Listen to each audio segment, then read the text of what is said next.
And then beverages. So many beverages, including punches and cocktails, can contain many extra calories and sugar. So alcohol can reduce inhibitions, and it can cause you to actually eat more than if you wouldn't have drank in the first place. So it's just something to be aware of, that oftentimes people will end up eating more when they're drinking alcohol than if they weren't drinking alcohol.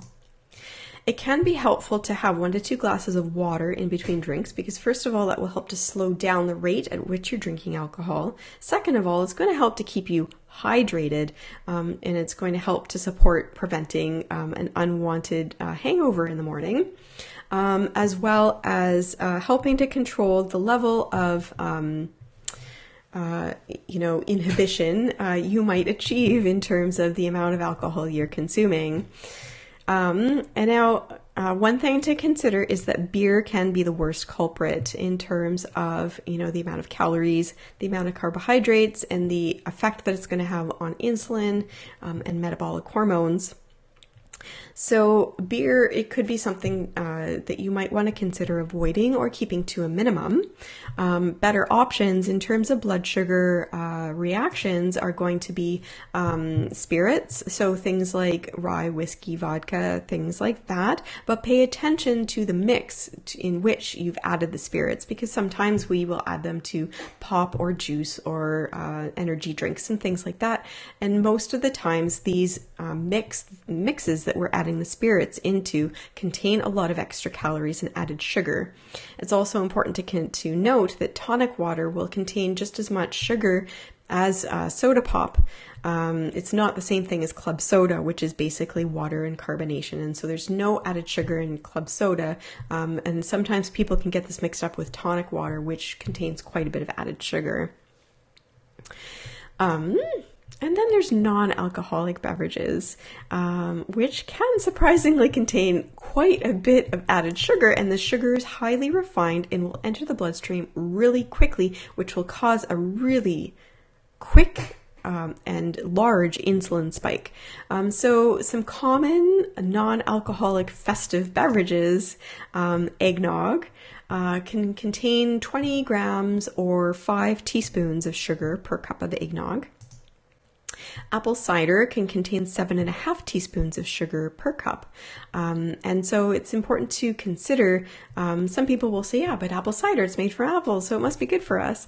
But if you think about apple cider and apple juice, okay, and any juice, fruit juice, what happens is you put it through a juicer. First of all, the fiber's been taken out of it, so that's going to speed up the rate at which that sugar is being absorbed into the bloodstream, speeding up the rate at which you have an insulin spike. But as well, it's highly concentrated. So, you have 1 apple, or you have a cup of apple cider that probably has the equivalent of 6 to 7 apples in it. And so you have the equivalent of sugar of 6 to 7 apples in that cup of apple cider versus just eating 1 apple. And that's the problem with juices, is that it's highly concentrated, and you're not just having the sugar from one piece of fruit, you're having the sugar of multiple pieces of fruit in 1 cup. And it's rapidly absorbed into the bloodstream. Hot chocolate. And so this is a very common winter drink. And for those of you in Canada, you know about Tim Hortons. And Tim Hortons right now is having all kinds of ads on the television for their hot chocolate, and it's very wholesome, and they are featuring Hershey's chocolate, I believe. And so, really making people think, oh, it's a comforting food, it's wholesome. But a small Tim Hortons hot chocolate has 9.5 teaspoons of sugar, 38 grams of sugar, which is the equivalent amount of sugar that is found in a can of Coca-Cola. So it's not really any different than drinking a can of Coke. So just so you're aware of that. And then pumpkin spice latte is a very common seasonal drink. A grande will contain 12.5 teaspoons of sugar. And a peppermint mocha will have 13 teaspoons of sugar for a grande. And I'm just going to take my little video here and I'm going to move me down. All right, so see this picture above me? You can see a handful of cubes of sugar. Each cube of sugar represents 1 teaspoon or 4 grams of sugar. And so you can imagine there's probably, there might be a little bit more than 13 cubes of sugar here. But if you think about the amount of sugar that's in this person's hands, it's probably about equivalent to drinking a venti peppermint mocha. It's a lot of sugar. I don't know how they end up dissolving that amount of sugar in a beverage, but they do.